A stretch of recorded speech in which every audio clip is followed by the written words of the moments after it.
Bienvenidos sean a la Escuela Espiritual. En esta ocasión el tema de hoy es el simbolismo en la obra espiritual. Y nos vamos a referir ahora de entrada a los principales símbolos en nuestros santuarios o recintos o templos. En otros momentos, en otra ocasión, habrá manera de seguir abordando el tema. Pero ahora vamos sobre lo más sustantivo. Cabe decir que este tema todavía está calientito, está recién hecho, porque pues consideré al principio que iba a ser algo muy sencillo y finalmente resultó complejo. Admito que hay mucha fascinación por lo encontrado, hay muchos hallazgos importantes que compartir y pues esperemos que este tema sea de su agrado. Felicitaciones a nuestros hermanos, más bien felicidades a nuestros hermanos que ya se enlazaron a través del chat. Bendiciones, hermanitos. El significado espiritual de los símbolos. Los objetivos de esta clase son los siguientes: que los participantes conozcan el significado de los símbolos empleados en la obra espiritual y de manera consciente se relacionen con su aplicación práctica en nuestro día a día. Segundo, que los participantes descubran su propia valía como seres de origen divino, conozcan sus atributos y manifiesten su potencial interior.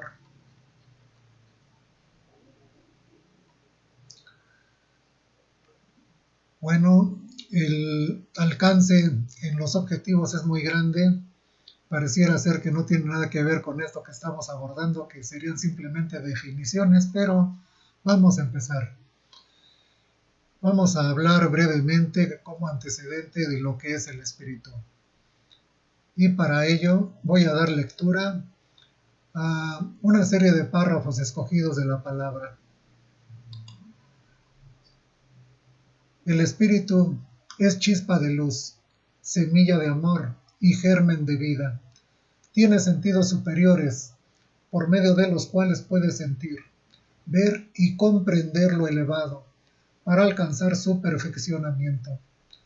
Posee la conciencia, la inteligencia y la voluntad, la razón y los sentimientos. Por eso, el espíritu es, entre las criaturas del mundo, un ser superior, que posee todo lo necesario para su progreso. A través de la mente es como un espejo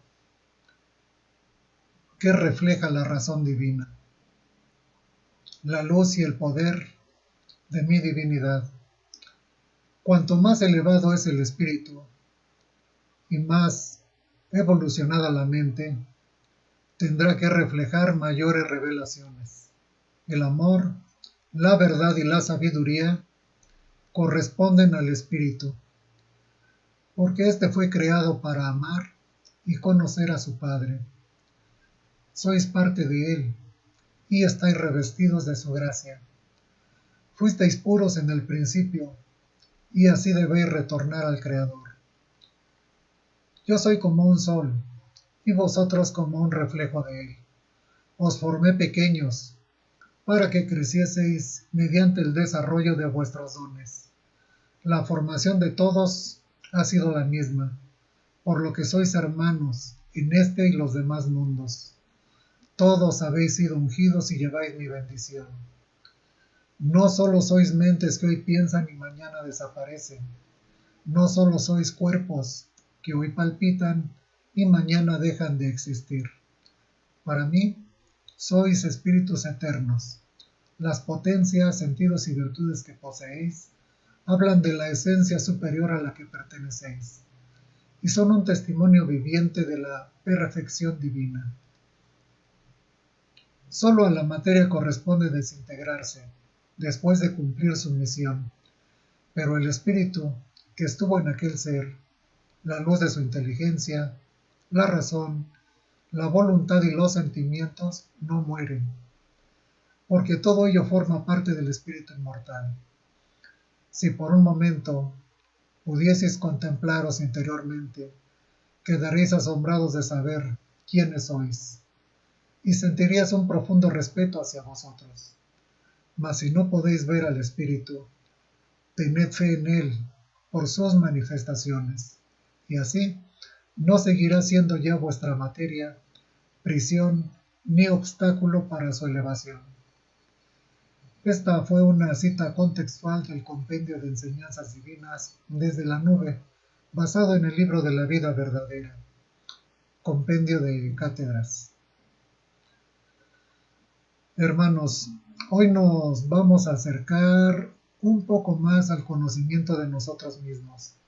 Lo que estamos a punto de ver es cómo a través de los símbolos, como si fueran un mapa que marca la ruta que la divinidad nos ha ido señalando el camino.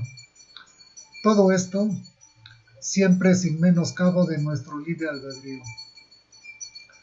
Así pues vamos comprendiendo a través de la evolución de nuestra conciencia un poco más acerca de quiénes somos. Bueno, pues vamos a ver qué significa el simbolismo. El simbolismo es un sistema de símbolos destinados a expresar ideas abstractas con pensamientos concretos, asimilables para la mente. Estos símbolos pueden ser figuras, pero también pueden ser representaciones físicas de algo. Es que cuando hay un conjunto de verdades que no puede ser comprendido porque su enseñanza está más allá del grado evolutivo mental necesario para poder asimilarla, las verdades se encierran en símbolos.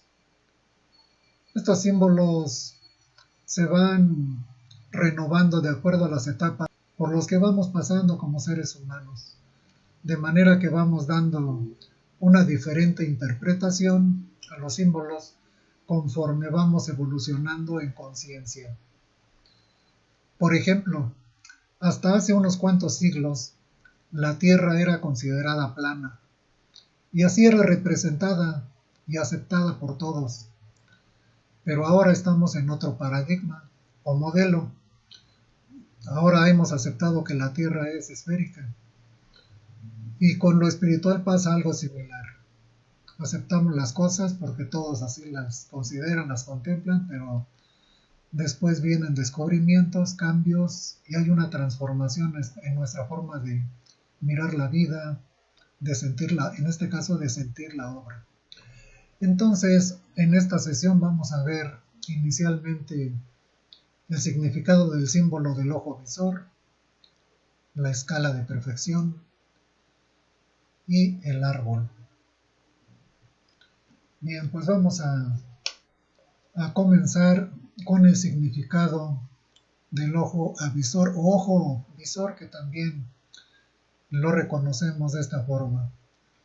Muy bien, el ojo está dentro de un triángulo y ese triángulo es la representación de la Trinidad Divina, Padre, Hijo y Espíritu Santo. También hay una referencia en ese triángulo a los tres tiempos y a la representación de la trilogía mesiánica de los tres tiempos.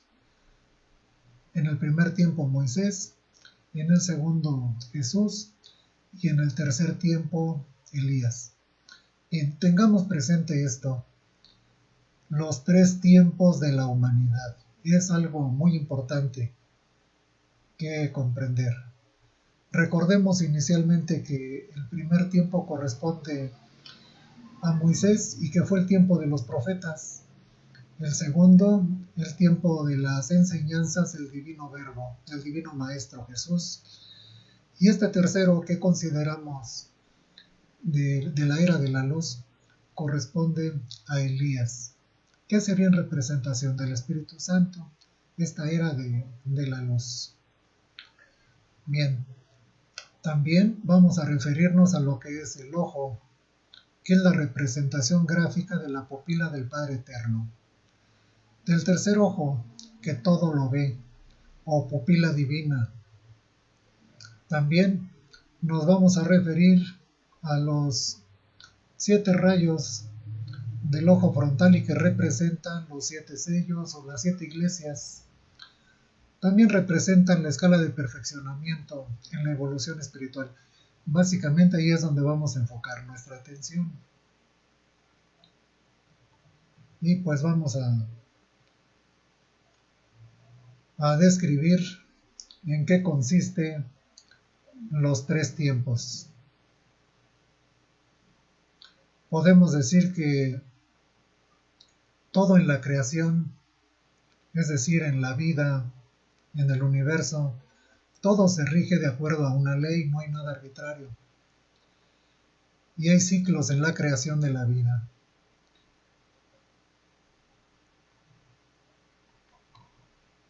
Un ciclo es el periodo de tiempo en el cual se desarrollan o suceden un conjunto de acontecimientos, etapas o fenómenos que una vez finalizados se vuelven a repetir en el mismo orden, de principio a fin.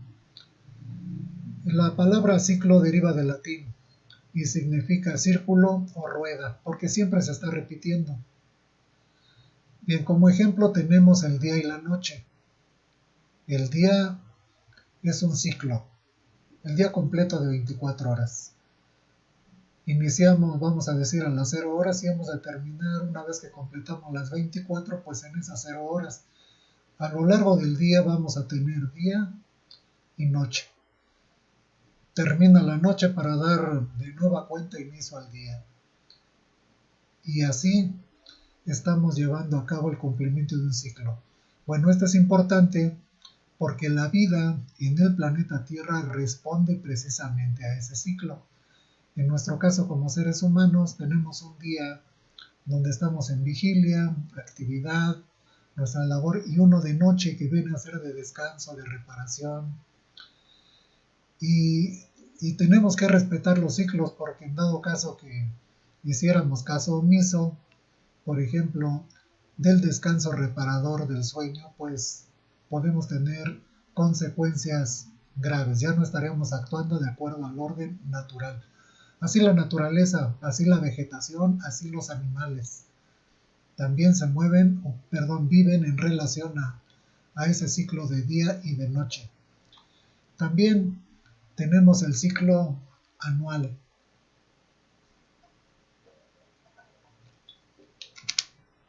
La Tierra, en su recorrido en el universo, gira alrededor del Sol. Este es el movimiento de traslación. Y esto da lugar a las estaciones del año.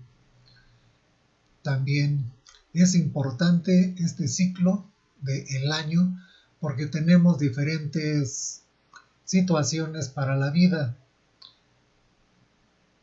Hay momentos en que vamos a tener mucha luz de día, otros de que vamos a tener menos luz, vamos a tener temporada de lluvia y otro tiempo de sequía.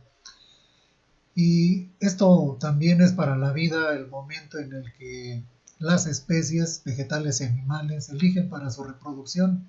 O sea, la vida marcha de acuerdo a este ciclo anual y no nos podemos abstraer de él. Es decir, que la Madre Tierra, en relación a sus ciclos de día y noche y de las estaciones, pues nos va marcando el ritmo a todas las criaturas vivientes sobre la faz de la Tierra. Bueno, eso lo tenemos presente, era necesario recordarlo porque la vida está relacionada a estos ciclos, pero hay otro ciclo muy importante. Resulta que nuestro Sol Este es el sistema solar en pequeño. Bueno, nuestro Sol es una diminuta estrella en la inmensidad que es la galaxia. Y recordemos que hay miles de galaxias en el universo. Pero en esta colonia de estrellas, nuestro Sol es apenas un punto luminoso en la periferia de la Vía Láctea, así se llama nuestra galaxia. Bueno, pues nuestro Sol gira alrededor del núcleo central de la galaxia. Este sería nuestro Sol, y los planetas que giran alrededor del Sol estarían girando de manera como si fuera una espiral, un movimiento en espiral. Entonces, nuestro Sol no está fijo en medio del firmamento y la Tierra girando alrededor del Sol, sino nuestro Sol está girando alrededor de ese núcleo central de la galaxia. Y los planetas que componen el sistema solar, nuestro sistema solar, pues giran alrededor de él. Esa sería una manera similar a cómo se representa en tercera dimensión el movimiento de nuestra estrella madre, de nuestro Sol. Bueno, ¿por qué es importante esto? Porque resulta que el intervalo completo que tarda nuestro Sol en dar la vuelta al núcleo galáctico, aquí en amarillo están situadas las estrellas importantes, las Pléyades, la estrella central que es Alción como centro de la galaxia,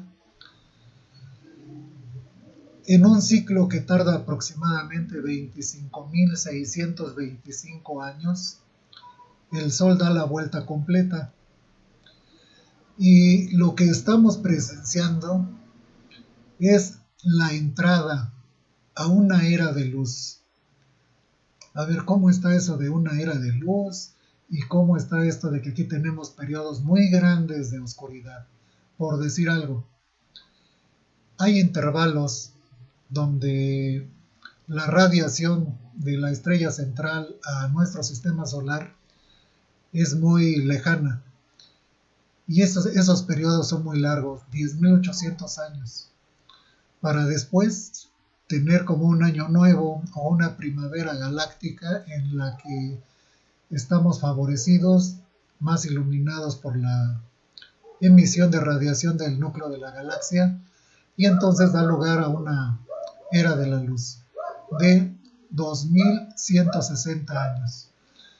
Y lo que tenemos es que estamos precisamente entrando en esa era, estamos en una transición, terminando una era oscura e iniciando otra. A ver, ¿esto qué tiene que ver?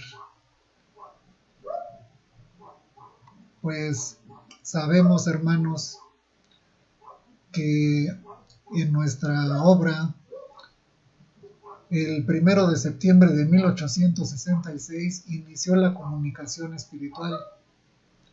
Con ello el inicio del sexto sello y la alborada del tercer tiempo. Para nosotros esto representa lo que fue ese 1 de septiembre de 1866.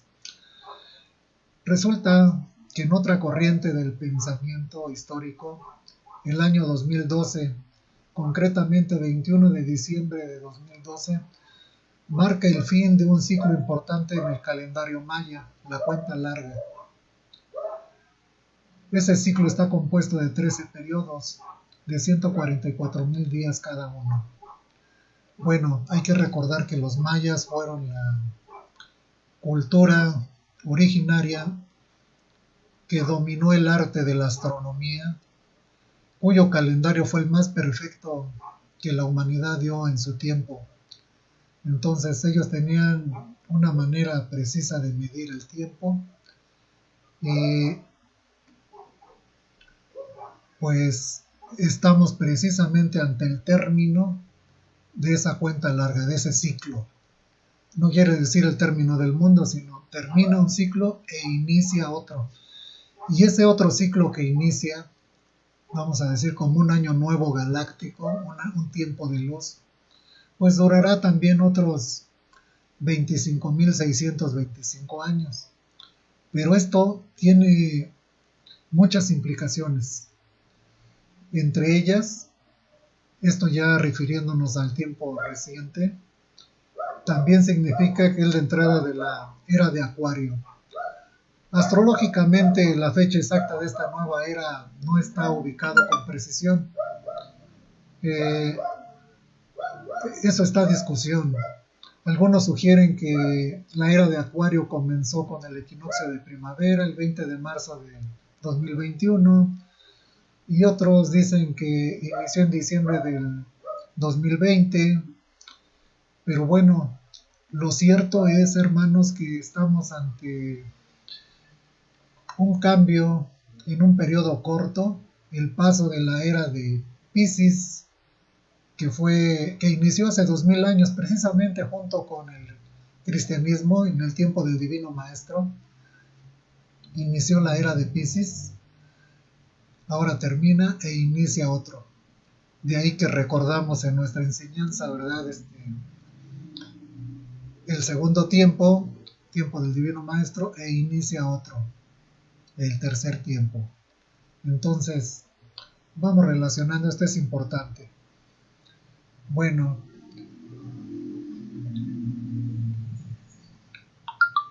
ciertamente estamos ante una era de luz, un tiempo nuevo.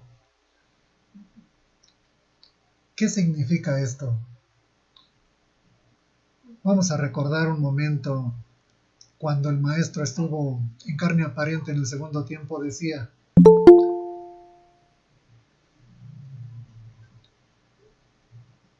el reino de los cielos se ha acercado. Ahora en sus cátedras es posible escucharle: el reino de los cielos está en vosotros. Hay un cambio cualitativo. En aquel segundo tiempo, pues anunciaba que el reino de los cielos se estaba acercando, en un momento en que los pueblos, al igual que ahora de diversas formas, pues siguen siendo oprimidos, hay desesperanza entre la humanidad, y él venía a traer ese aliento. Y bueno, pues ahora nos viene a dar a conocer que está en nosotros ese reino de los cielos.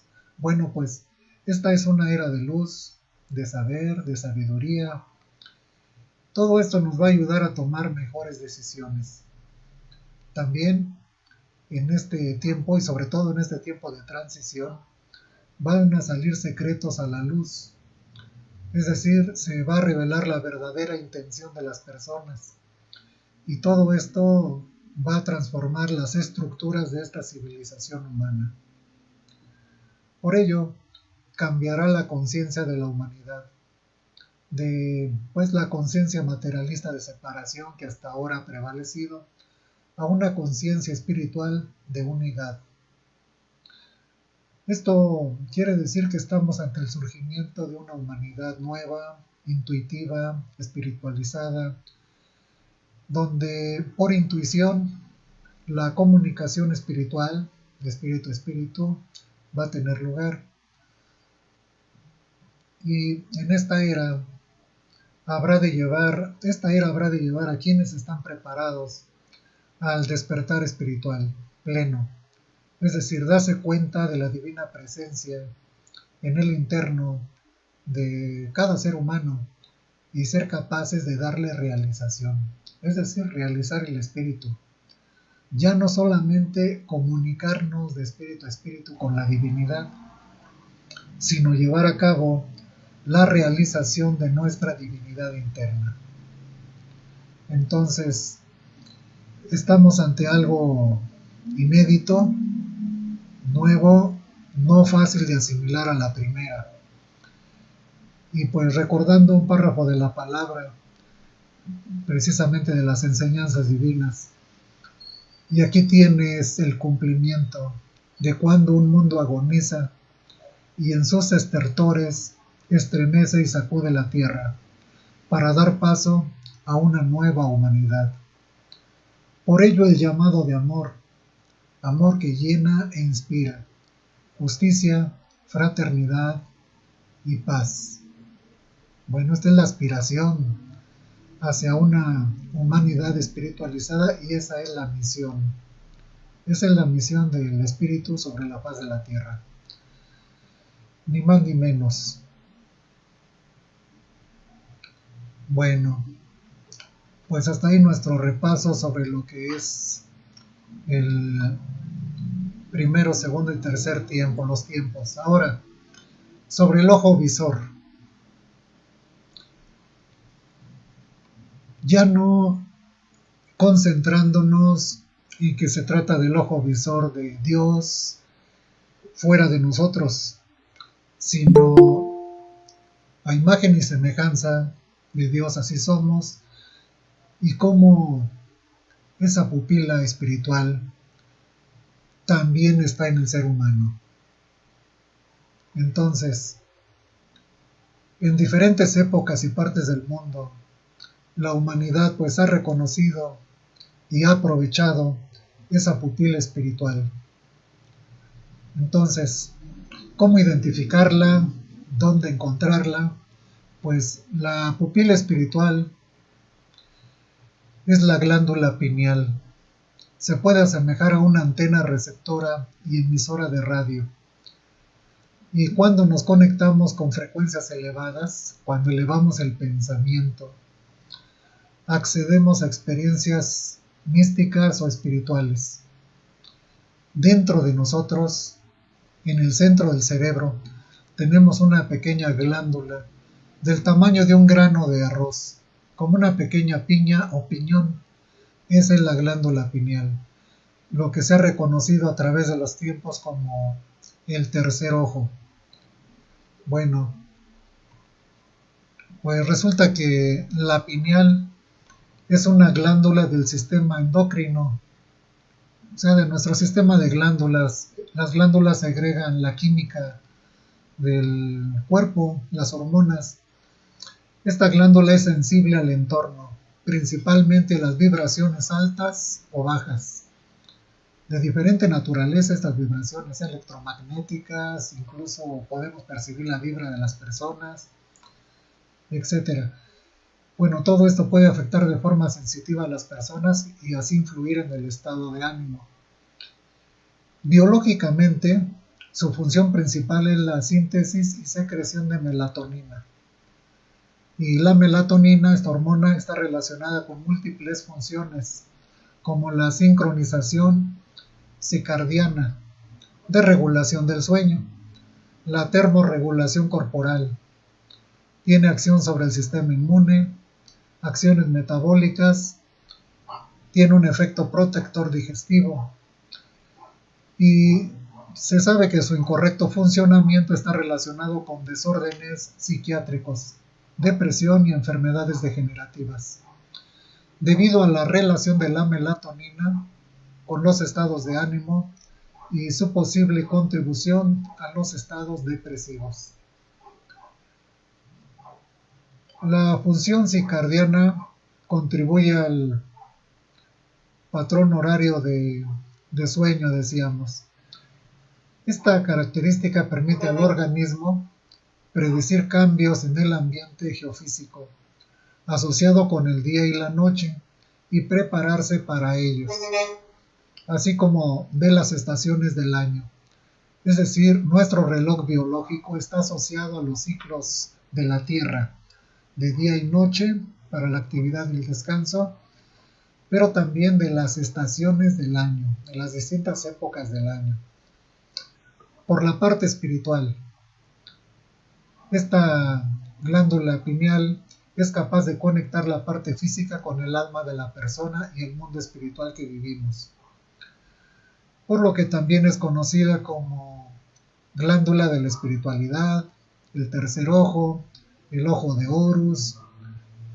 También se reconoce como el sexto chakra. Ya en el Renacimiento, René Descartes filósofo y matemático francés, conocido como el padre de la filosofía moderna también, la llamó el asiento del alma. Él consideraba que era una puerta de conexión entre el cuerpo y el alma. Ahora diríamos que se trata de un portal dimensional. Estamos en la tercera dimensión y a través de esta glándula podemos establecer comunicación, relación con el cuarto plano, que es el plano astral. Cuando un ser humano nace, esta glándula está intacta y nos permite tener un equilibrio emocional y una regulación del flujo de pensamiento, así como una conexión con otros sentidos distintos a los físicos, como de la creatividad, la intuición, la clarividencia, la percepción, la expansión de la conciencia, entre otros. Pero con el paso del tiempo, el acondicionamiento que tenemos en el mundo, el uso de algunos productos domésticos como la pasta de dientes, el agua potable que bebemos, si contienen flúor, este producto, el flúor, puede empezar a atrofiar o a calcificar la glándula pineal desde muy temprano en la edad. Entonces, tenemos que esa pupila espiritual está dentro de nosotros. ¿Y cómo es que en este tiempo tan avanzado de la ciencia estamos volviendo nuestros ojos a esto cuando resulta que en diferentes tiempos, épocas de la historia, lugares del mundo, vamos a hablar de los egipcios, antes de los egipcios, los asirios, cuna de la civilización de la humanidad, ya identificaban a la piña. Desde luego que los egipcios también, en el lejano oriente, el hinduismo, el budismo, y recientemente también las logias controladoras del mundo lo han utilizado.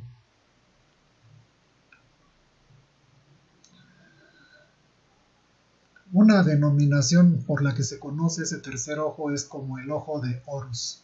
Horus fue una divinidad en forma de un hombre halcón y precisamente el ojo de Horus es lo que vendría a representar la pineal. Veamos por qué.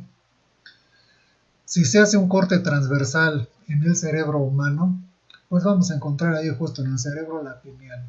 Otra glándula importante es la pituitaria y el hipotálamo. Estos tres órganos trabajan también en sincronía. Bueno, haciendo una amplificación, fíjense en esto. Aquí estaría la pineal. Es una cobertura o capa que tenemos aquí. Aquí estaría ya estilizado el ojo de Horus. La semejanza es increíble. Lo que resulta más extraordinario es que si nos vamos otra vez al corte del cerebro humano, pues aquí tenemos algunos componentes importantes. Aquí está la pineal y lo que estamos percibiendo ya estilizado, esto ya representado como un halcón, es lo que le dio la denominación conocida precisamente como el ojo de Horus, pero se está refiriendo a la glándula pineal. Estamos hablando del antiguo Egipto. Por cierto, también los griegos, estas culturas, tanto Grecia como Egipto, estaban relacionados en su tiempo. Aquí tenemos una representación muy ampliada de lo que es la pineal, que por cierto, esta imagen hay una pineal calcificada. ¿Cómo que calcio? Pues sí, porque esto que debería ser tejido, vamos a decir, neuronal, o bueno, propio de la glándula, pues se calcifica, se vuelve como un trozo de pequeño trozo de calcio. Bueno, aquí esta es una pineal. Y decíamos que hay representaciones de la pineal en diferentes partes del mundo. En el lejano oriente, el budismo, ya sea que se indique en la frente o sobre, como un promontorio por ahí, como una llama, una pequeña piña también en el extremo superior de la cabeza, en el hinduismo, en el Vaticano, capital del cristianismo. Bueno, pues ahí está la piña. Uno dijera, bueno, pues está muy lejos y nosotros además no profesamos esas religiones. Hay que empezar a tener una apertura universal hacia lo que es la espiritualidad humana. En este lado del mundo, algo que no pensé encontrar, le busqué y le encontré muy rápido, porque hay mucha información.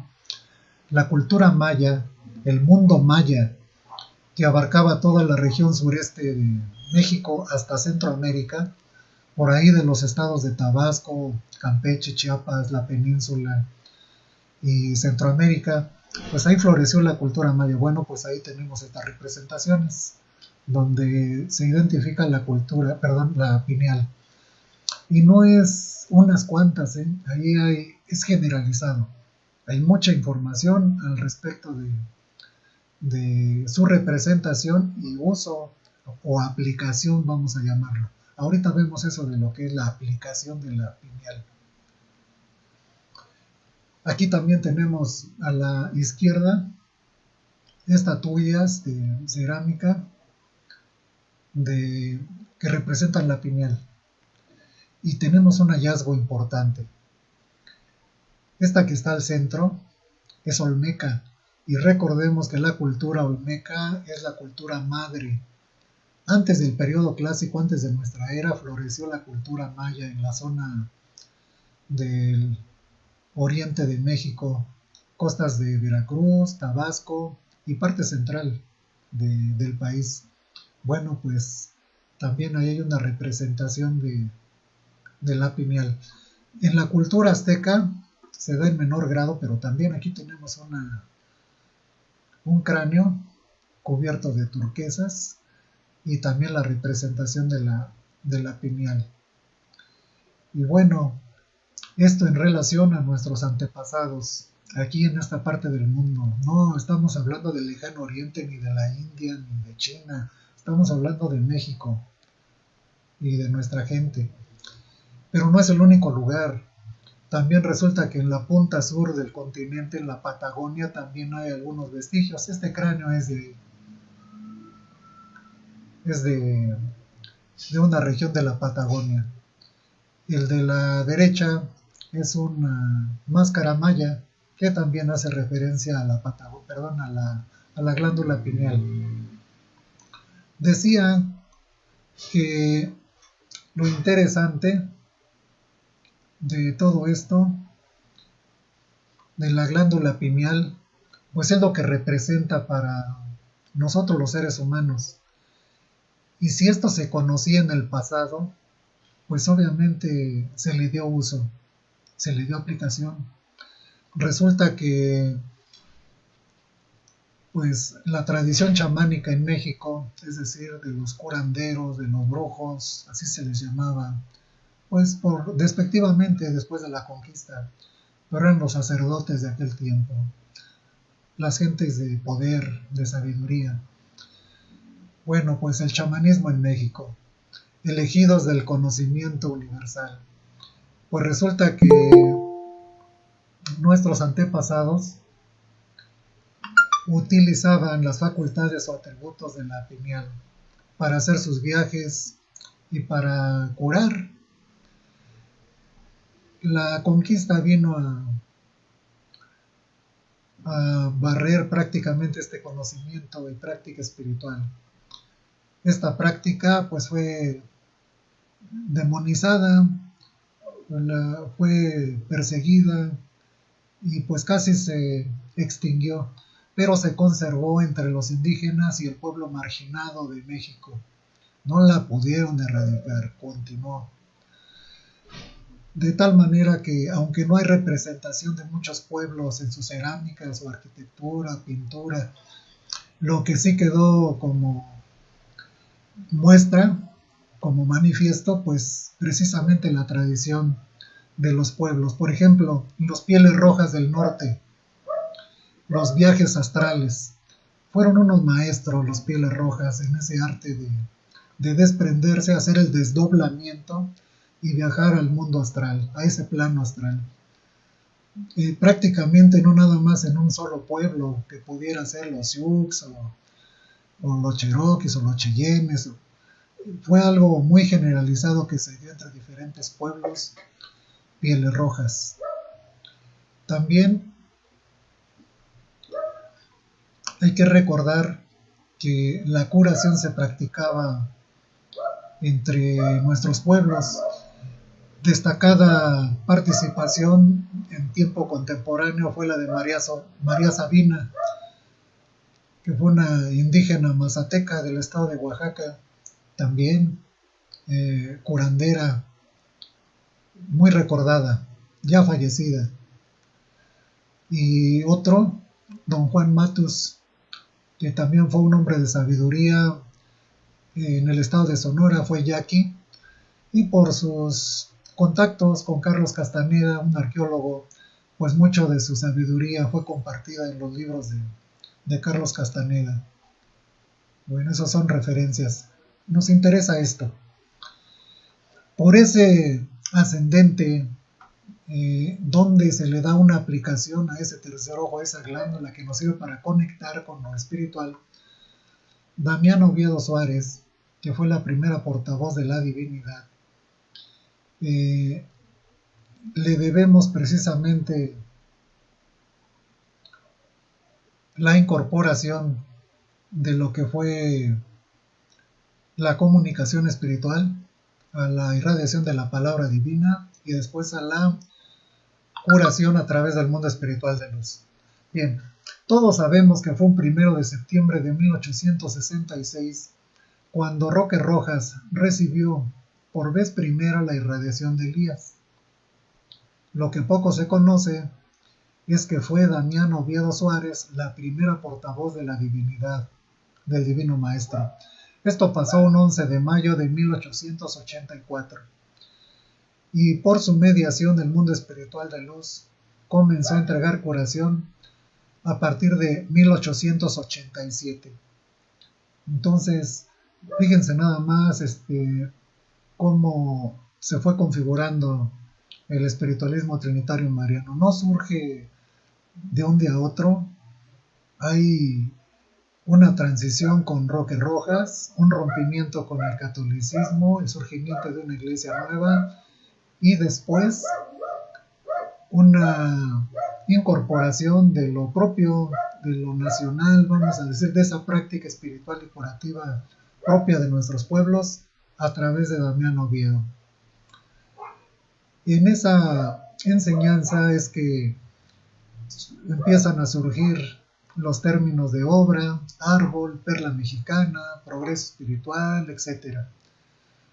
Posterior a su muerte, Damián Oviedo muere en 1920, pues en el 1922, ya después de ella fallecida, se adoptó la denominación de este sendero espiritual como espiritualismo trinitario mariano. Entonces fue un proceso arduo, complicado, que finalmente cuajó en este camino espiritual. Y esos son los antecedentes de lo que hoy en nuestra práctica curativa, sea curación o sean cirugías espirituales, pues es el antecedente, ¿no?, de lo que hacemos. Y pues esto nos hace reflexionar de que somos herederos de un gran conocimiento y práctica ancestral. Reflexionar también sobre el hecho de que si nuestros padres y abuelos fueron iletrados, es decir, no tenían preparación, escasamente algunos sabían leer y escribir, cuando bien, pues ha llegado el momento ahora de hacer nuestra parte, de darle pues un lugar, un reconocimiento y valía a esto que tenemos. Sobre la escala de perfección. La escala o altar del templo se construye con 7 gradas o 7 niveles, 7 escalones, de forma piramidal. Esto representa los 7 sellos y los 3 cirios que se colocan también enfrente de la escala, pues la Trinidad. Y en la cúspide se encuentra la cruz y el ojo avisor. El antecedente de lo que es la escala de perfección es la escala de Jacob. Hay que recordar que Jacob fue el patriarca del pueblo de Israel. De sus 12 hijos surgieron las 12 tribus. Resulta que Jacob, en una de sus travesías por el desierto, tuvo que descansar al caerle la noche. Tomó una roca y la puso de cabecera y durmió. En medio de su descanso tuvo una revelación. En esa revelación veía como una escalera apoyada en la tierra y el extremo superior en el cielo, y por la cual bajaban y subían ángeles. Ángeles bajaban y subían por ella. Y bueno, resulta que la escala en su simbolismo nos invita a subir, a ascender. Existen diferentes interpretaciones. La básica para nuestras comunidades, en nuestros templos, le podemos dar una interpretación interna del recinto, considerando ese como un pequeño universo, nuestros templos. El primer peldaño vendría a ser el trabajo de desarrollo para mediunidad, es decir, después de haber sido marcado, ese ya es un acto iniciático, pues ya estamos listos para el desarrollo de mediunidad, es decir, de preparar nuestra mente para dar paso al desarrollo de nuestros sentidos espirituales o dones. Bueno, ese será el primer peldaño. El segundo peldaño es dar luz, es decir, cuando ya damos paz. Cuando se da paz, se consigue esa conexión con el mundo espiritual y se da paz. El tercer peldaño ya corresponde al trabajo de la curación espiritual, cuando tenemos un protector curativo y entregamos. El cuarto peldaño es el trabajo del consejo espiritual, el trabajo del don de la palabra, cuando ya se entrega. El quinto peldaño vendría a ser el trabajo de cátedra con la esencia de Elías. El sexto peldaño, el trabajo de cátedra con la esencia de Jesús. Y el séptimo peldaño, el trabajo de cátedra con la esencia del Padre Eterno. Así, dentro de los recintos se tiene una perspectiva de crecimiento conforme a su preparación. Bueno, esta es una interpretación interna del santuario para promover un crecimiento en base a la preparación. Ahora, hay que considerar que los peldaños en este tiempo de luz, de despertar, son grados de conciencia.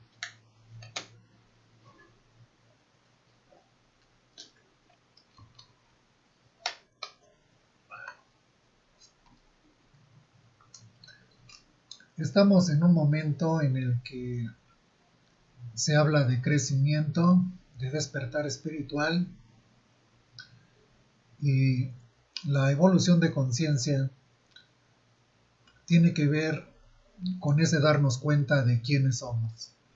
Y para comenzar hay que darnos cuenta sobre la diferencia que hay entre conciencia con C y conciencia con S, SC.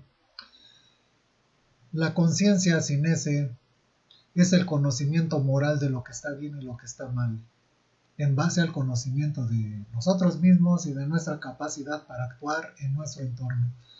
Entonces, cuando hablamos de conciencia nos estamos refiriendo a cuestiones morales, de bueno y malo.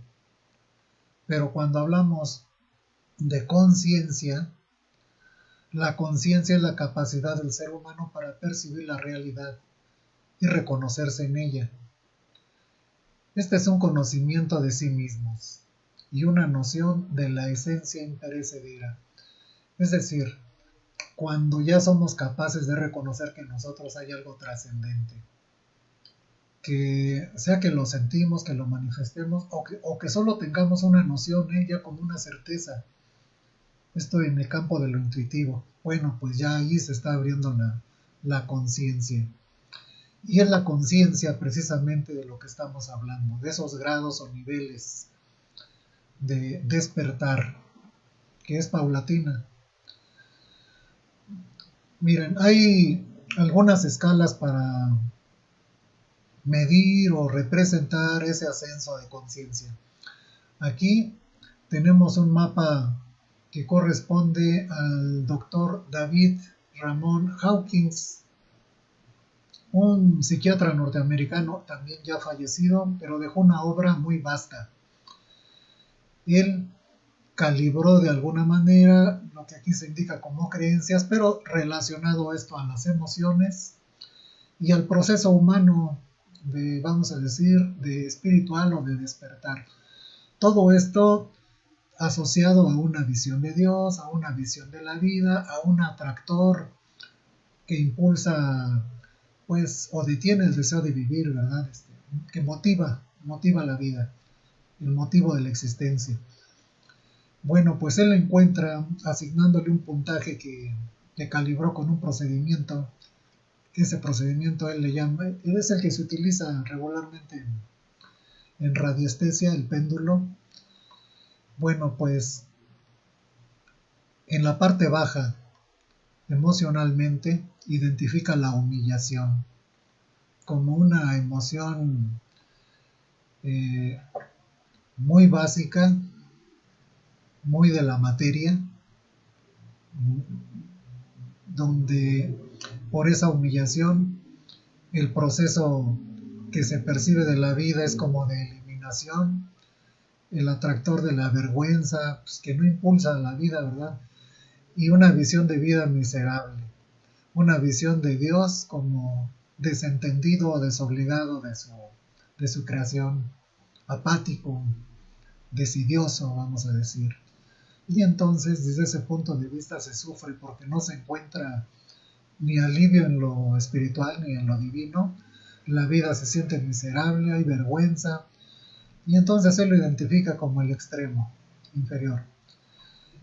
Y la culpa, la desesperación, remordimiento, ansiedad, anhelo, todos estos son, vamos a decir, umbrales bajos, donde se vive por vivir, donde se vive por sobrevivir, vamos a decir, donde la materia y sus miedos rigen. Y en el extremo superior, pues está precisamente en cuestión de conciencia, la conciencia pura, una emoción indescriptible, es la plenitud total, y el atractor aquí ya es la iluminación, es el despertar pleno, una visión de la vida de que simplemente es, y de que Dios pues es el ser interno. Aquí ya se reconoce a la divinidad plena y se le da realización como la divinidad interna, como una plenitud y un gozo. Entonces, esto sería el ascenso. Como se ve, pues hay más de 7 niveles, todo depende de la escala con que se mida, pero es sobre todo esa noción de que cada escalón representa pues un ascenso en conciencia. Y bueno, como seres humanos ya tenemos camino andado, hemos llegado a la condición de seres humanos después de que el espíritu estuvo animando materia inerte, es decir, el reino mineral, después de haber animado a la vida en el reino vegetal, después de haber despertado por ahí a la acción, al movimiento en el reino animal. Ya ahí tenía una materia y alma sensitiva, ya hay también una parte sensible en los animales, instinto, y como seres humanos pues ya tenemos una conciencia, somos autoconscientes. Entonces estamos en una parte intermedia. Esto que está aquí representado como la cima, pues es que ya tenemos un camino recorrido para ser seres humanos, pero el recorrido sigue. Estamos de regreso a la divinidad. Lo que sigue en ese proceso de despertar de conciencia, pues es que el traje ya nos quedó chico. Me refiero al alma como vaso o conducto del espíritu. este proceso evolutivo de conciencia que tenemos está creciendo, sigue adelante, entonces la materia ya se quedó pequeña. A eso me refiero con que el traje ya se quedó chico. Y esto por un lado. Por otro lado, nuestra civilización, esto que sería la casa que tenemos, no el mundo, no la madre tierra, sino esta civilización que tenemos, este modelo de desarrollo, pues se está derrumbando. Así que la casa que tenemos, esta civilización, está hecha una ruina de los cimientos al techo. Y es necesario ese proceso de transformación profunda. Bueno, olvidaba mencionar que todavía hay quienes, viendo lo que está ocurriendo, esperan que las cosas sean como antes. Pues no, por favor, ya no hay que mirar atrás. Esa sería una esperanza mediocre de regresar hacia atrás. Estamos ante la posibilidad de dar espacio a nuestra esencia y transformar nuestras vidas. Es lo que viene. Hay que darle lugar al espíritu. De la materia al espíritu es el proceso que nos toca. Bueno, el último de los símbolos que vamos a ver rápidamente. El árbol.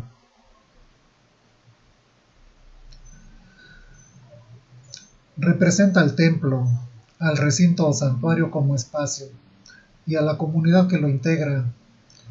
El tronco viene a ser su fuerza, el follaje los pueblos, los nidales sus componentes. Y una rama viene a ser también como una derivación de un árbol. Cuando sale un nuevo santuario de un templo o de un recinto, pues se le reconoce como rama. Bueno, el árbol representa también en su sentido más amplio la vida del cosmos, su fuerza, crecimiento, proliferación, generación y regeneración como obra de Dios. Universalmente el árbol tiene una aceptación como un símbolo sagrado. Con diferentes matices, los pueblos originarios también tenían una visión acerca de lo que es el árbol. Por ejemplo, para los mayas, la ceiba era el árbol divino. Esta es una ceiba. Se consideraba el árbol de la vida, donde sus ramas sostienen el cielo, el tronco, el plano terrenal y las raíces, el inframundo, conectando así los tres niveles cosmogónicos. Entonces, en nuestro espacio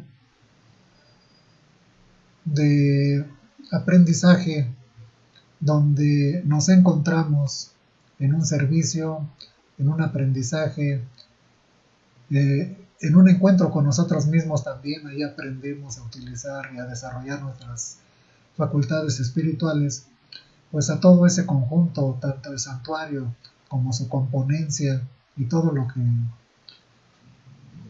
que involucra, pues es nuestro árbol, así se entiende. Y pues hasta aquí, hermanitos.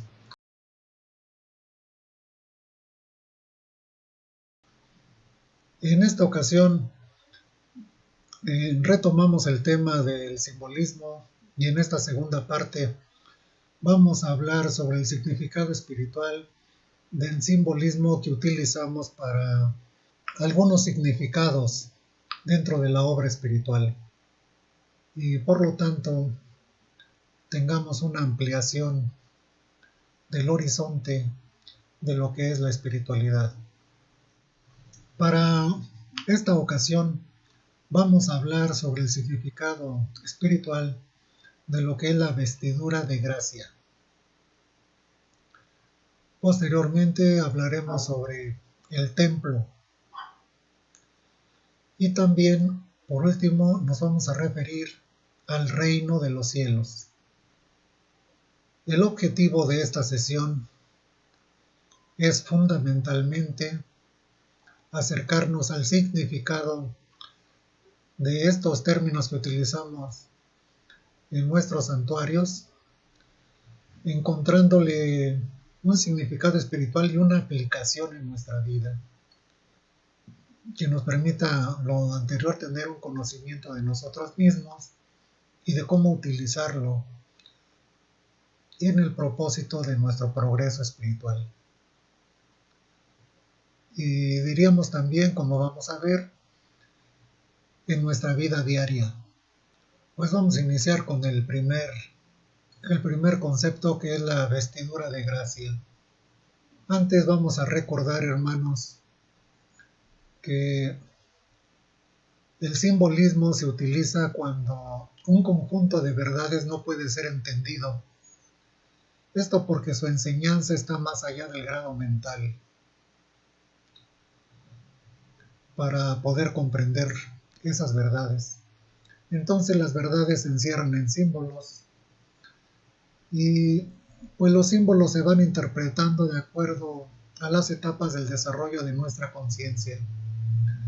Así pues le vamos dando una diferente interpretación conforme vamos teniendo más aprendizajes y evolucionando en conciencia.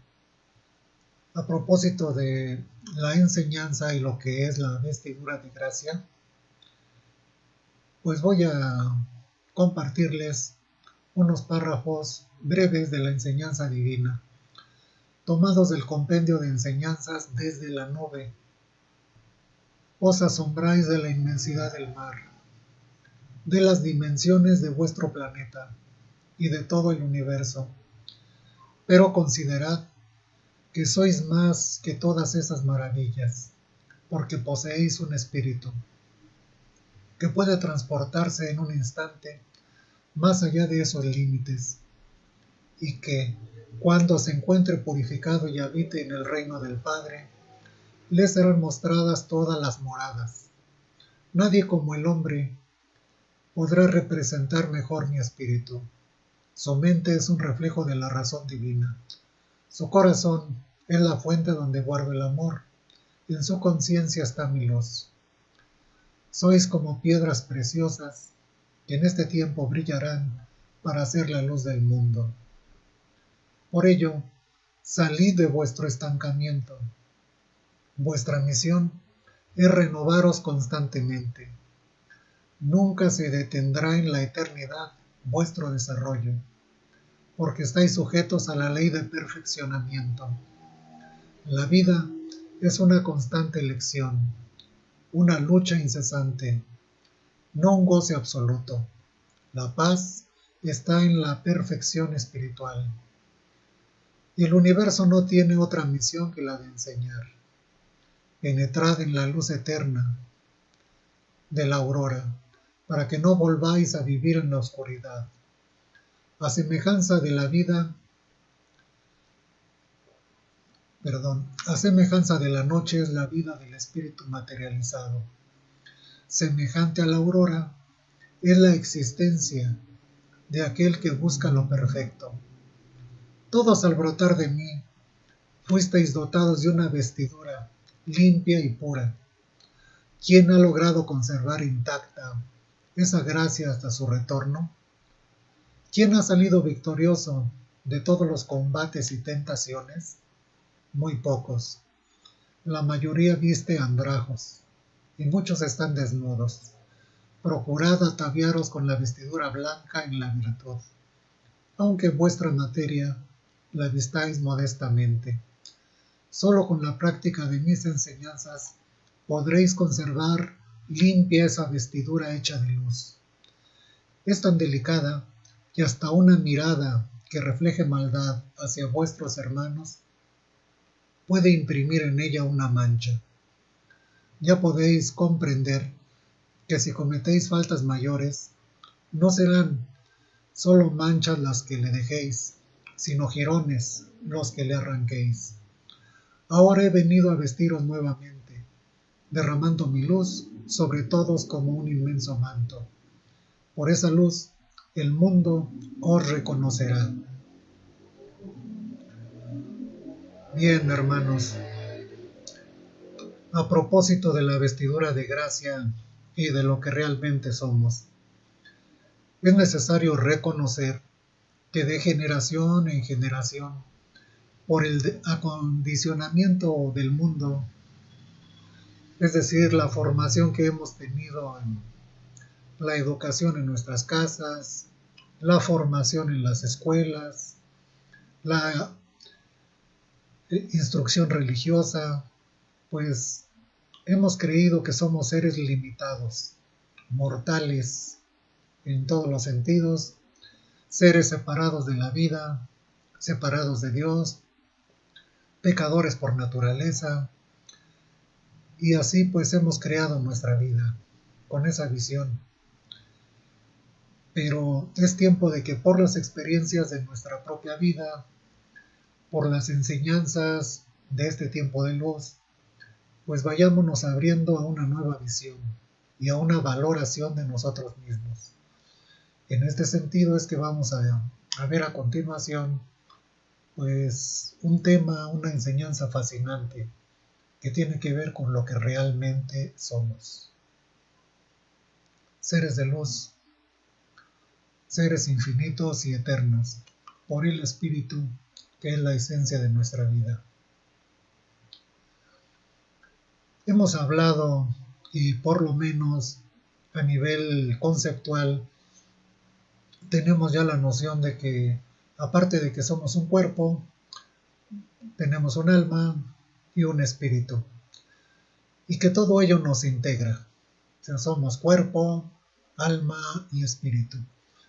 El día de hoy vamos a desmenuzar aún más esta constitución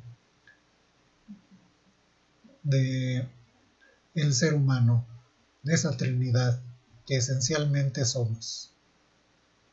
Y vamos a desmenuzar en sus componentes, qué compone o qué corresponde al cuerpo, qué al alma y qué al espíritu.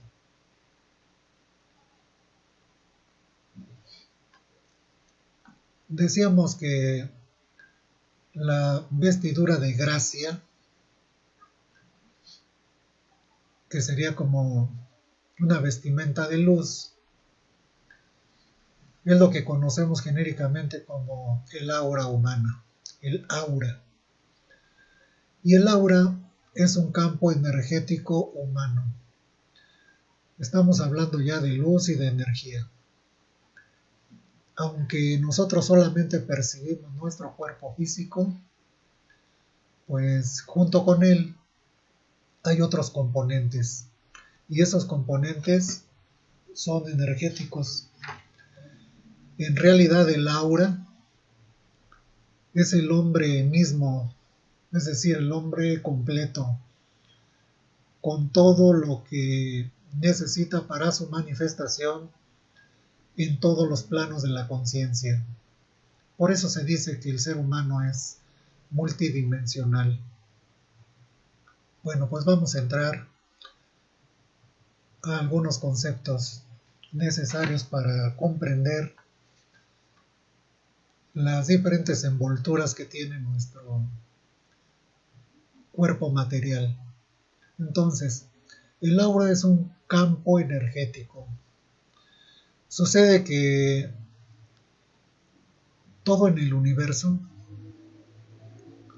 las galaxias, las estrellas, los planetas y las criaturas, tenemos un campo energético. Esto quiere decir que también el reino animal y el reino vegetal tiene su campo energético.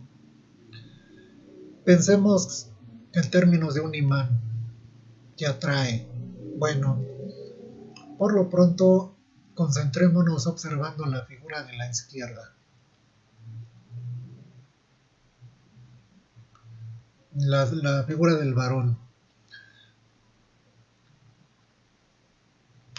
En esta figura del varón, la que está a la izquierda, perdón porque no preparé la presentación para que el cursor se viera, así que estoy hablando y no tengo posibilidad de momento de interactuar con el cursor para señalar los objetos.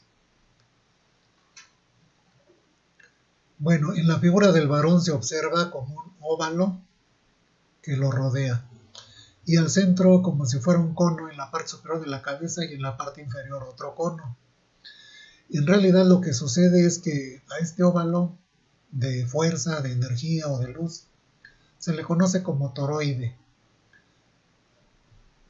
Es un haz de luz que entra por la cabeza, asciende y desciende por el exterior, utilizando a la columna vertebral como si fuera el eje. Entonces, continuamente, como si fuera un flujo, hay un movimiento de esa energía que se está removiendo constantemente, entrando por la parte superior, saliendo por la parte inferior, permanentemente. Es un flujo de luz. Dándole colorido sería algo similar a la imagen de la derecha, donde se aprecia la mujer. Entonces se aprecia que el aura tiene diferentes tonalidades o capas. Bueno, a esas capas se le conoce también como cuerpos sutiles, que no son precisamente figuras exactas de la anatomía humana, pero envuelven a la materia. Entonces, el campo magnético toroidal es precisamente ese flujo. Aquí tenemos una imagen que lo muestra, como si fuera una dona. Al centro, pues hay un orificio y por ahí es donde, en este caso, se da el flujo de arriba hacia abajo permanentemente. Decíamos que esto aplica para diferentes creaciones o elementos del universo. Aquí, por ejemplo, estamos viendo una galaxia, pudiera ser la nuestra, la Vía Láctea.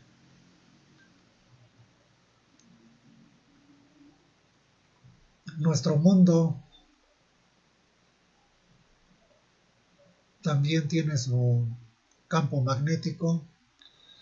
Y bueno, aquí se muestra lo que sería el campo magnético toroidal del ser humano, su aura. Y en ese efecto se da como si sucediera lo siguiente. Imaginemos por un instante que sobre una hoja de papel común y corriente, colocamos limadura de acero, polvo de acero, corte de cegueta, ese polvito que sale pero que es de acero, y lo dejamos desordenado sobre la hoja. Si colocamos un imán debajo de la hoja, esa limadura se acomoda de esta manera y se puede apreciar precisamente ahí la dirección que tiene ese flujo magnético. No se ve, pero ahí está. Tiene un efecto, tiene una consecuencia. Bueno, pues sucede lo mismo con ese campo magnético que rodea a todos los cuerpos de la creación. Entonces, en cuestión de un imán, pues los polos, es lo que se ve ahí como eje de ese flujo. Bueno, mencionábamos que en el universo todo corresponde con ese principio de flujo de la energía de la luz toroidal. Entonces tenemos aquí nuestro planeta, la galaxia, el ser humano. Aquí tenemos una planta, es un árbol también con su aura.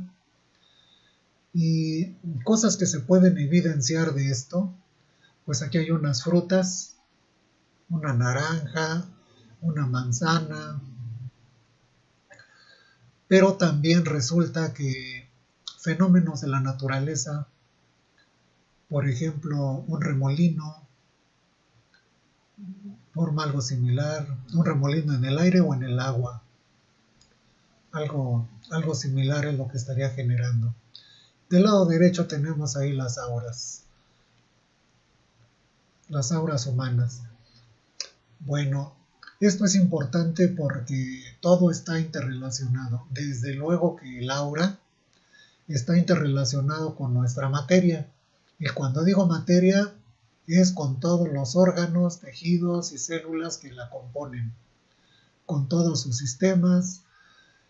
De ahí que es importante tener conocimiento de, de nuestra aura, y que cuando algo no está en balance, pues se refleja en el cuerpo físico. Pues vamos ahora a hablar de esas coberturas. Lo vamos a hacer como si estuviéramos hablando de los cuerpos. Aquí a manera muy representativa pues está la silueta de la materia, pero decíamos que se trata de envolturas de luz que cubren a la materia. Bien, la primera, lo que tenemos como conducto sobre la faz de la Tierra es el cuerpo físico, nuestra materia. Bueno, pues es el aspecto denso de nuestro ser, lo más pesado, compuesto de materia física. Está compuesto de los 4 elementos, de la tierra, del agua, del aire y del fuego. Y está sujeto a las leyes del espacio-tiempo. Todo lo que sucede en el cuerpo físico es un reflejo de lo que sucede en su interno, que ahora vamos a explayar un poquito más en cuanto a lo que llamamos interno, es decir, todo lo que pensamos, sentimos, que traemos dentro, pues vamos ahora a desenvolverlo precisamente como si fueran esas capas de nuestro ser. Bueno, entonces, en el cuerpo físico venimos a experimentar en el mundo nuestro ser, desde luego lo que pensamos, lo que sentimos, todas las consecuencias de lo que hacemos. Y pues a experimentar la dualidad, la aparente separación. Bueno, a nivel conceptual vamos a ir avanzándole. Habrá otro momento en el que podamos explayarnos más sobre esto. El cuerpo, cuerpo etérico o cuerpo vital. Se le conoce también como doble etérico. Este cuerpo de luz coincide con el cuerpo físico, es decir, corresponde exactamente. Y es el cuerpo que sirve de conexión con los otros cuerpos sutiles. Bueno, pues este cuerpo etérico o cuerpo vital es el que viene a reflejar nuestro estado de salud. Y decíamos que es una réplica del cuerpo físico y sobresale del cuerpo físico 1 o 2 centímetros sobre su periferia. Ambos, el cuerpo físico y el cuerpo etérico o vital, sería lo que componen la materia, de tal manera que cuando se desencarna, estos dos cuerpos son los que se descomponen y quedan sobre la faz de la Tierra. Luego, tenemos un cuerpo emocional. Este es el cuerpo que se le llama también astral. Este cuerpo astral es de dimensión superior, está sujeto a las leyes que rigen ese plano astral, conocido también como el ensueño.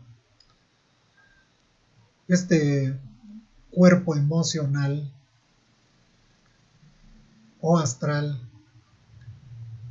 es el vehículo que utiliza el alma cuando la materia está en reposo, y es el que sale también a hacer esos viajes durante la noche.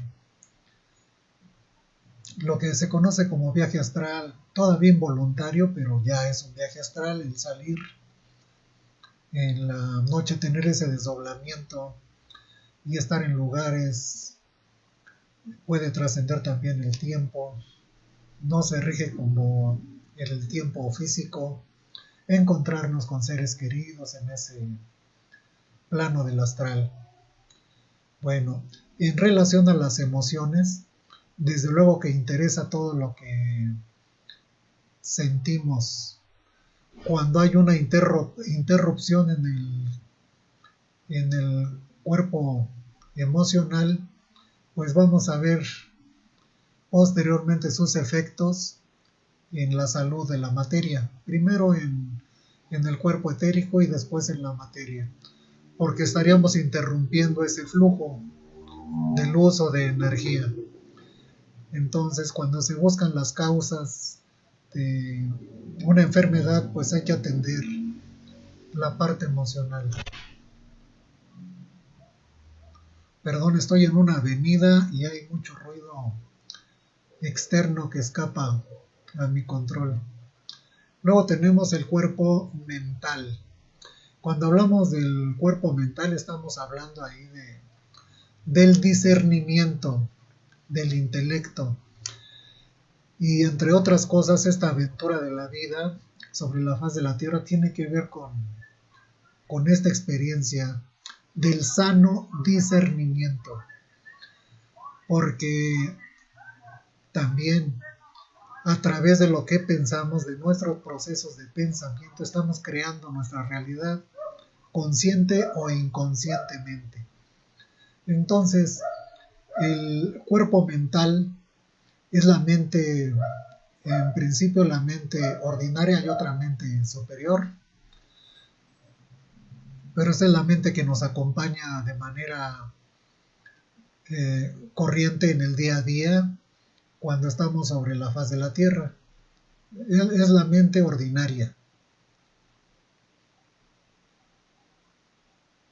Y luego tenemos el cuerpo causal. Este cuerpo causal también se le conoce como cuerpo álmico. Y es que tanto el astral como el mental y el causal serían envolturas del alma. Es decir, que aún sin materia, este cuerpo causal o álmico tiene, desde luego, un cuerpo emocional y un cuerpo mental que le son afines. De hecho, el alma los utiliza. Y en este cuerpo causal, como si fuera un disco duro, pues está grabado todo lo que acontece en nuestra vida, todos los hechos.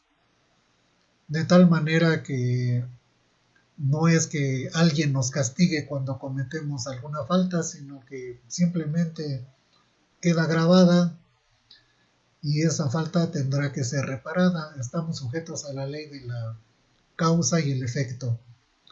Entonces, no es que Dios que estamos pensando está afuera, nos está viendo y nos va a juzgar, no, simplemente hay leyes superiores del universo que no conocemos y porque no conocemos así pensábamos, pero todo queda registrado en ese cuerpo causal, que es el cuerpo álmico. Luego tenemos al cuerpo espiritual. En Occidente le llamamos o se conoce como cuerpo crístico, en Oriente como búdico, pero nos estamos refiriendo a lo mismo. De hecho, cuando estamos hablando del cuerpo espiritual nos estamos refiriendo al yo soy. Y cuando estamos refiriéndonos al yo soy, estamos hablando en términos de nuestra enseñanza del Hijo unigénito. Si el Padre es Espíritu, el Hijo unigénito, en este caso diríamos, pues es una conciencia, la conciencia crística, el yo soy, y está en nosotros para ser expresado. Por último tenemos el celestial o divino. En Oriente se le conoce como átmico. En nuestro caso, pues es el celestial o divino. Diríamos, la divina presencia de Dios tal cual en nosotros. Entonces, como vemos, si somos seres trinos, tenemos un cuerpo o materia. Ese cuerpo o materia tiene como conductos el cuerpo físico y el vital, solamente, vamos a decir, como vehículos del espíritu sobre la faz de la tierra. Pero ese espíritu no puede estar sobre la faz de la tierra si no es a través del alma. Entonces, a pesar de no tener cuerpo, de haber desencarnado, el alma sigue existiendo y tiene como vehículos también el astral y el mental. Y tenemos también, decíamos, una parte divina, que es nuestro cuerpo espiritual o crístico y cuerpo celestial o divino, eterno. Entonces, nuestra existencia es eterna, es divina, ilimitada. Pero la divinidad, para manifestarse sobre la faz de la tierra, tuvo que recurrir o tuvo que crear al alma. Y es el alma la que hasta el momento ha sido influenciada más por el cuerpo o materia que por el espíritu. Y estamos en ese proceso de transición, de que el alma por fin reconozca la influencia del espíritu y empiece un proceso para pasar de lo que es la materia como centro de la existencia, desplazarlo hacia lo que es el espíritu, lo infinito, lo eterno, a pesar de que sigamos existiendo sobre la faz de la tierra como materias, pero ya con una conciencia de quiénes somos. La cosa cambia porque descubrimos que no hay muerte. La muerte es un estado de transición, una mudanza, dejar el traje y seguir en conciencia siendo el mismo en otra existencia. Entonces, esperamos que en un futuro cercano estemos recobrando nuevamente la posibilidad de extendernos más en estos conceptos. Decíamos que por todo lo anterior somos seres multidimensionales. Dependiendo del plano donde nos encontremos, tenemos la envoltura o las envolturas para desenvolvernos. Ahorita somos espíritus encarnados sobre la faz de la tierra y tenemos el conducto de la materia con todos sus agregados. Viviendo en la separación, en esa idea de que estamos separados, podemos percibir como si estuviéramos atrapados en la materia. Aquí tenemos la representación de lo que es el ángel de la muerte y el de la aurora, entrelazados por un símbolo de infinito, como si este fuera el eterno ir y venir, nuestro, vamos a llamarlo así, nuestro cruel destino de nacer, crecer y en un momento dado morir para volver a dar inicio. Bueno, sobre la faz de la tierra, aquí en este plano de la tercera dimensión, así es, mencionábamos que llevamos pues muchas generaciones, muchos siglos, milenios en este proceso. Pero se menciona también en la palabra que el universo, este plano, la madre tierra, es una escuela, es aprendizaje. Y estamos en un tiempo de luz, de sacar de aquí, vamos a decir, una generación de espíritus desarrollados, despiertos, los cuales ya no tendrían que seguir encarnando. Y ese es el propósito de este tiempo de luz, ese despertar espiritual. Entonces vámonos dando cuenta de que somos más que nuestro cuerpo o nuestra mente. En realidad somos seres hermosos, inmortales, eternos y llenos de amor y de luz. Eso es el espíritu. Es necesario, para asimilar todo lo anterior, que todo es luz y energía, absolutamente todo. La materia densa, que es lo más, vamos a decir, lo más espeso, lo más grueso de la creación, pero todo es energía, todo es luz, todo vibra, diríamos también, todo vibra. Entonces, no somos nada más materia, pensamos y sentimos, y ese pensamiento, ya vimos, es un componente, es uno de nuestros componentes, el pensamiento, y ese pensamiento es energía, es vibración. Tenemos emociones, tenemos sentimientos, y desde luego que tenemos una envoltura por la cual podemos realizar actos, obras. Entonces, hay que comprender que estamos en el mundo de la materia, la tercera dimensión. Todo lo que hacemos tiene consecuencia. Entonces, partiendo de ahí es que hay que aprender a vivir de acuerdo a la ley, de acuerdo al flujo de la vida, para no ir en contra y no sufrir consecuencias desagradables.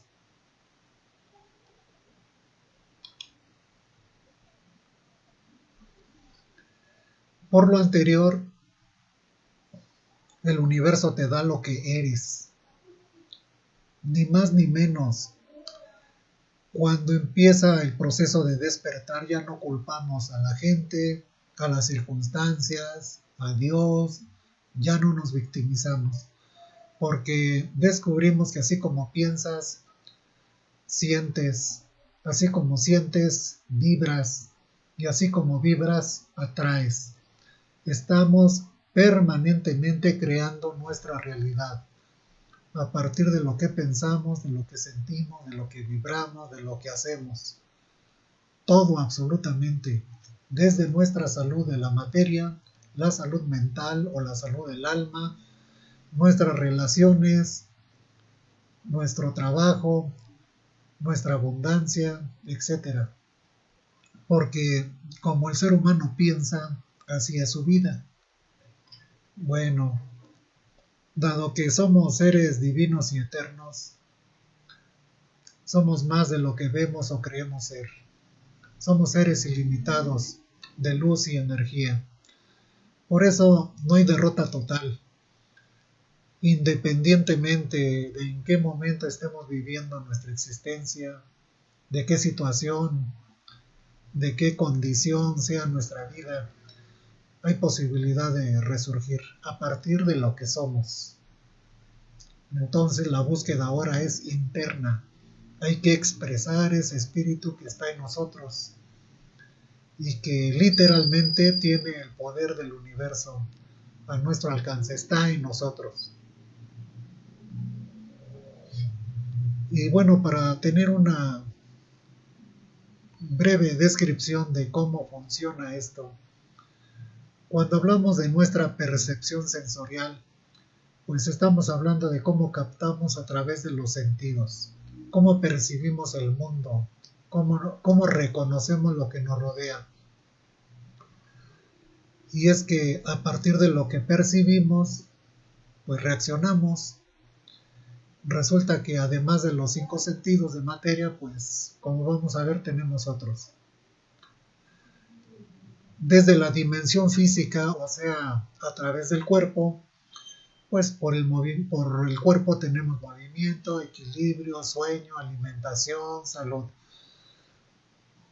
Esto inherente a los sentidos de la materia, ya que podemos percibir y generar ese movimiento, tener un equilibrio con el entorno, a través del sueño reparador, pues un buen funcionamiento mental y biológico, lo mismo que la alimentación y la salud. Esto corresponde al cuerpo.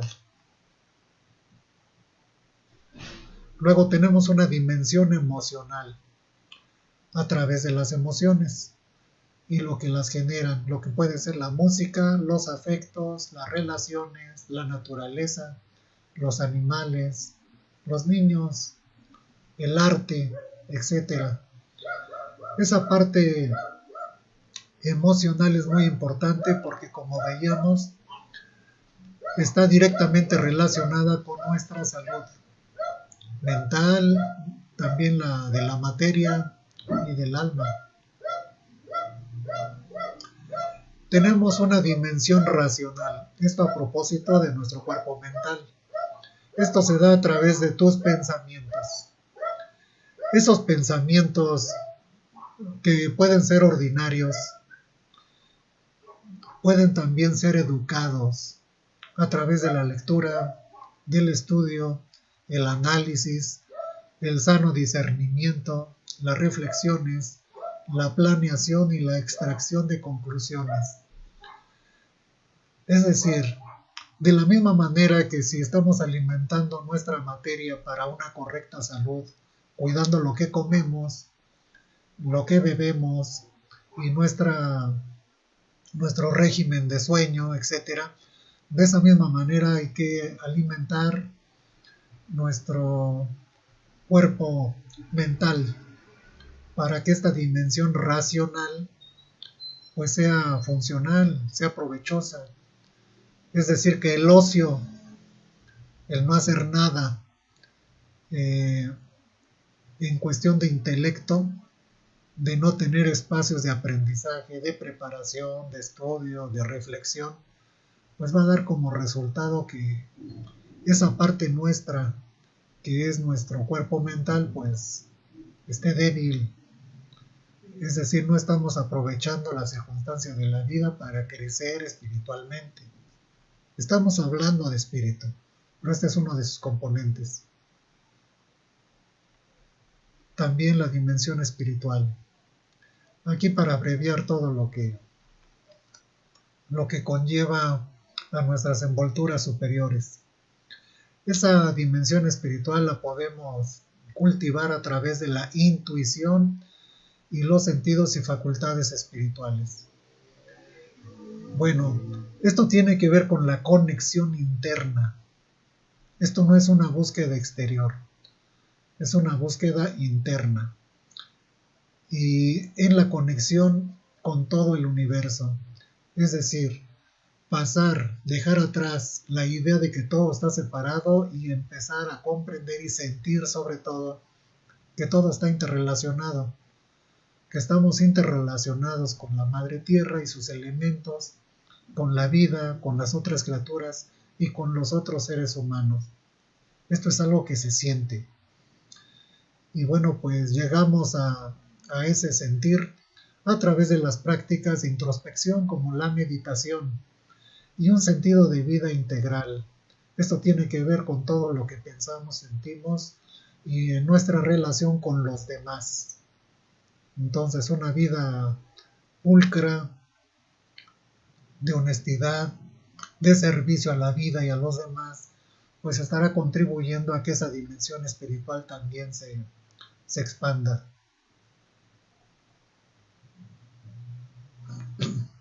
Pues hasta ahí con esta sección. Vamos a continuación a ver en qué consiste el verdadero templo. Y aquí en la imagen tenemos la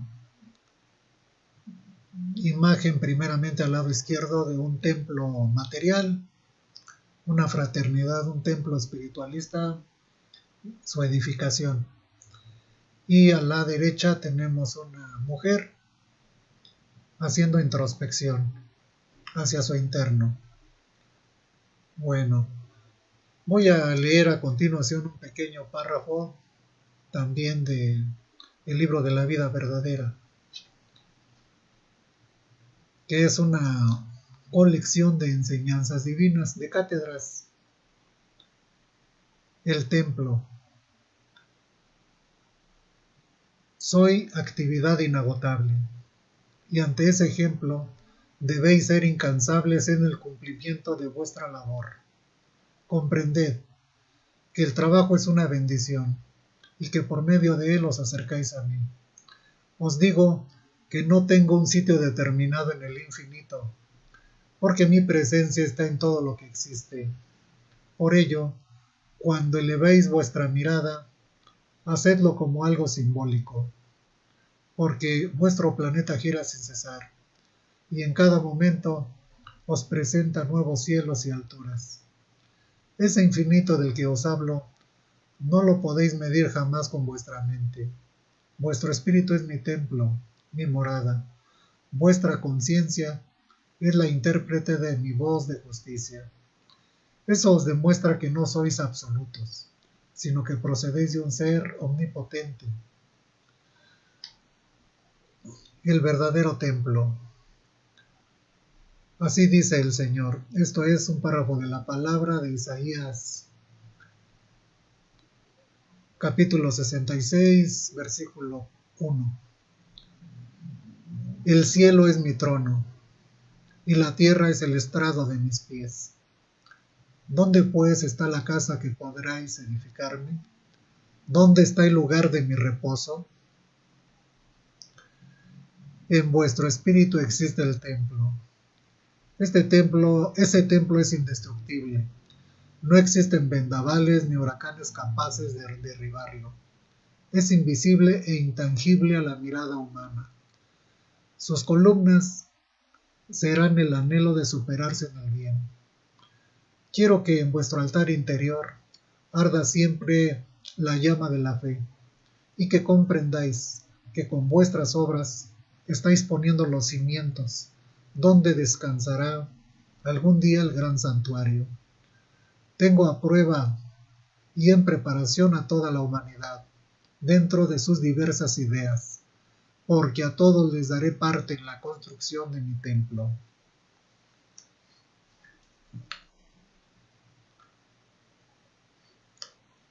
Bien, mencionábamos en otras clases que el templo de Dios, más bien, que el Espíritu Infinito, Dios, pues abarca toda su creación, que su obra no está separada de Él, sino que es una emanación de Él.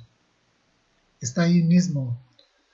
Por lo tanto, todo lo que existe tiene la característica de estar envuelta por el Espíritu Divino, de tal manera que se dice en términos, vamos a decir, de eruditos, que Dios es inmanente a su creación. Dios es inmanente a su creación, dentro de. Entonces, como substancia, Dios está abarcando, cubriendo, envolviendo todo el universo. Y llegamos a pensar, pero solamente lo bueno, Dios no puede condescender o puede estar coexistiendo con la maldad. Bueno, estamos nosotros en ese mundo de dualidad, de opuestos. Cuando hablamos que Dios es el absoluto total, es la totalidad. Y nuestra visión limitada nos hace voltear solamente hacia la parte buena.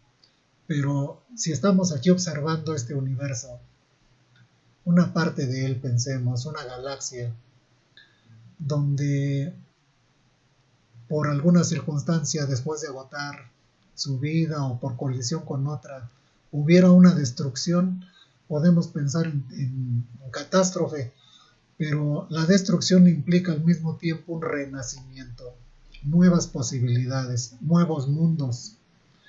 Entonces, en realidad, la muerte y el término no viene a ser una desgracia, sino un nuevo comienzo.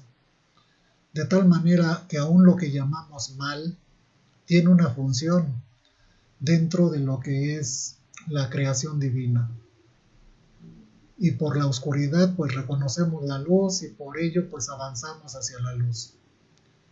Y el contraste de la oscuridad pues viene precisamente a recordarnos lo que no queremos. Entonces, pues sí, Dios está en el universo y diríamos, empezamos a descubrir más cosas en los múltiples universos, ya se habla del multiverso. Entonces, en los muchos universos que pueda haber, así de infinitos y de grandes. Entonces, el templo de Dios es el todo, pero ese universo infinito, decíamos que si somos a imagen y semejanza de Dios, ¿dónde está en nosotros?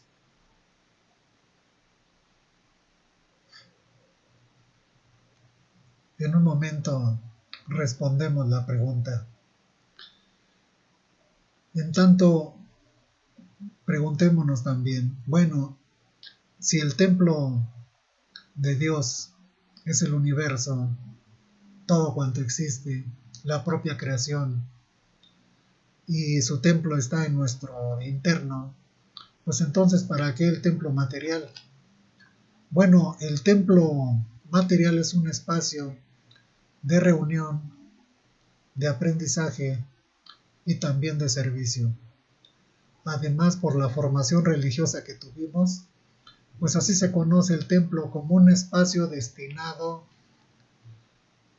al culto, al encuentro con lo divino. Así venimos programados con esa idea. Bueno, así llegamos y ahí tenemos que aprender. Y ese es un espacio también de encuentro, de servicio, vamos a decir, partiendo de lo que la realidad es, sin caer en conflicto con nuestros hermanos y con nosotros mismos, pues es tiempo de dejar de hacer siempre lo mismo, adquirir el conocimiento espiritual y darle aplicación en nuestra vida, sin conflictuarnos con nuestros hermanos, que a su tiempo, a su forma, a su modo, tendrán la oportunidad de crecer espiritualmente. En tanto, pues así como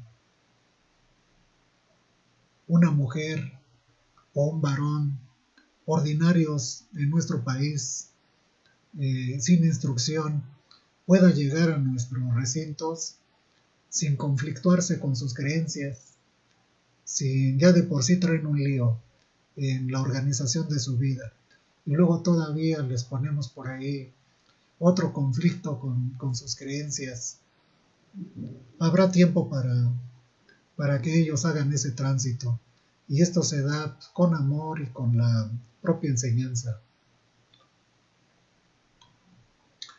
Entonces, decíamos, entre la alternativa de tener templos materiales y para qué sirven, y la otra de buscar el verdadero templo en nuestro interno, pues a la pregunta de cuál es el verdadero templo, bueno, pues está en el interno. Aquí vemos a la derecha a esta hermana, cierra sus ojos, deja de poner atención al mundo y hace la introspección en su interno, en su interior. Entonces está accediendo al santuario interno. Es la forma. Bueno, cada quien tendrá su espacio, su forma de hacerlo, pero es la introspección, la búsqueda interna la que nos lleva a esa conexión, a la posibilidad de encontrarnos con lo divino que está en nosotros.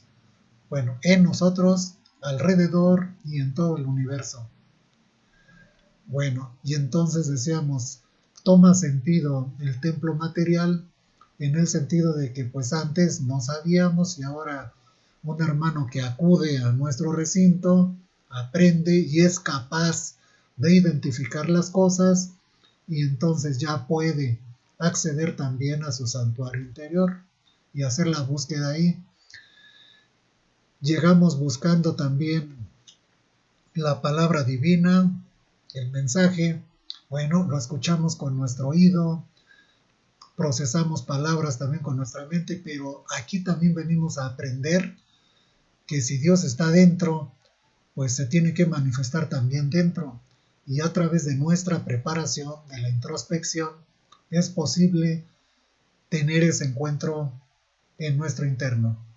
Es decir, escuchar y sentir lo que es propio del espíritu. Entonces, esta es una etapa intermedia del aprendizaje. Por otro lado, si no tuviéramos un espacio de reunión, pues nos reuniríamos en la casa de algún hermano o rotaríamos el espacio, pero no es lo mismo. Este es un espacio destinado precisamente a la reunión y al aprendizaje y a la práctica y la entrega espiritual. Entonces, separando las cosas y no metiéndonos en conflicto, pues el templo sigue siendo un lugar de reunión, de aprendizaje y de servicio. Por otro lado, sobre el reino de Dios. Voy a leer un párrafo del Apocalipsis del capítulo 21:4 al 21:6. Habla sobre un cielo nuevo y una tierra nueva. Habla sobre el que está centrado en el trono. Él enjugará toda lágrima de sus ojos, y ya no habrá muerte, ni más duelo, ni clamor, ni dolor, porque las primeras cosas han pasado. Y el que está centrado en el trono dijo: He aquí, yo hago nuevas todas las cosas. Y añadió: Escribe, porque estas palabras son fieles y verdaderas. También me dijo: Hecho está, yo soy el Alfa y la Omega, el principio y el fin. Al que tiene sed, yo le daré de la fuente del agua de la vida.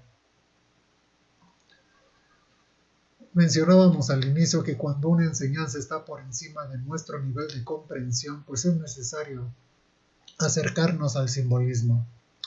Entonces, el reino de Dios se ha representado como un solio, como un trono, en el cual representamos al Padre Eterno acompañado de su Hijo, y todos los que tuvieron una vida, vamos a decir, elevada, virtuosa, pues puede considerarse que están ahí.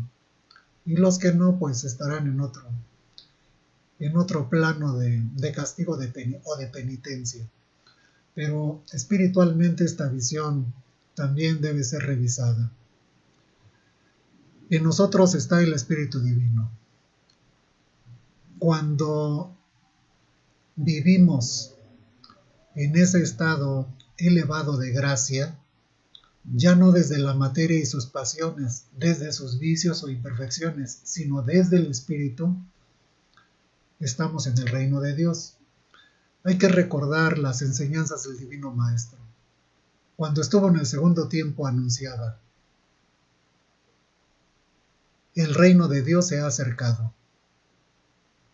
Ahora en el tercer tiempo, dice: el reino de Dios está en vosotros. Quiere decir que viviendo desde la materia, pues estamos en la equivocación, estamos en la limitación, en la carencia, en el conflicto, en la separación, en el equívoco.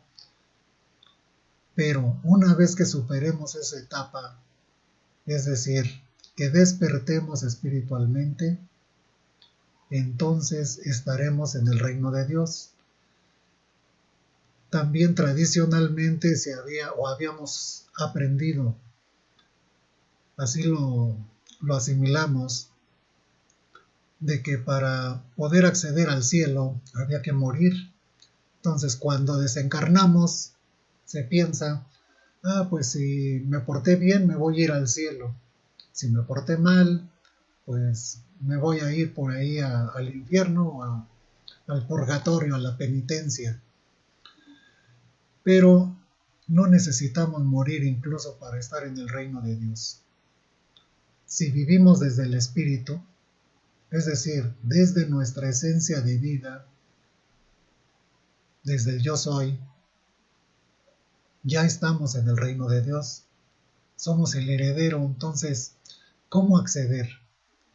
Veamos la imagen de la derecha. Se trata de una mujer indígena que pertenece a una asociación de mujeres indígenas. Por ahí se borró el pueblo, no aparece en la pantalla aquí, de Talamanca. Esto está en Costa Rica y es una asociación colectiva de producción agrícola. Entonces, a ver, esta mujer trabaja en un colectivo de compañeras, de mujeres, tiene relación con la tierra, la hace producir y obtiene sus frutos. No siempre, pero ha de llegar el momento en que cosecha, está el gusto con sus compañeras, el tiempo parece detenerse, tiene esa relación directa con la madre tierra y los elementos. Bueno, cuando estamos en un estado de plenitud, atendiendo lo que sucede con todos nuestros sentidos, viviendo ese instante, y sobre todo en esta conexión de la vida misma de la cual nosotros nos hacemos partícipe, nos fundimos con la vida, decimos que tenemos una conciencia de unidad. Bueno, en ese estado de conciencia estamos en el reino de Dios, aunque dure poco. Ya después sigue siendo una mujer, sigue siendo un espíritu encarnado, sigue teniendo tendencias, preocupaciones, ocupaciones, etc. Pero incluso como espíritus encarnados en esta existencia, aunque sea por breves instantes, claro que podemos estar en el reino de Dios. Quienes ya tuvieron experiencia de esto, coméntenlo, hermanitos, ahora que vayamos a la videoconferencia. Por ahí compartiré, si es posible, de acuerdo al tiempo, pues alguna experiencia que tuve precisamente de estar en ese estado de plenitud, donde integrados a lo que es la vida, a lo que es lo divino, pues simplemente se está en un estado de, diríamos, de gloria, de paz, de beatitud. Y bueno, pues este es el fin de la presentación del día de hoy. Pues despido en estos instantes al directo, pues hermanitos que nos siguieron a través del directo, a través del chat. Muchas gracias por su compañía. Próximamente estaremos de nueva cuenta invitándolos a la siguiente sesión.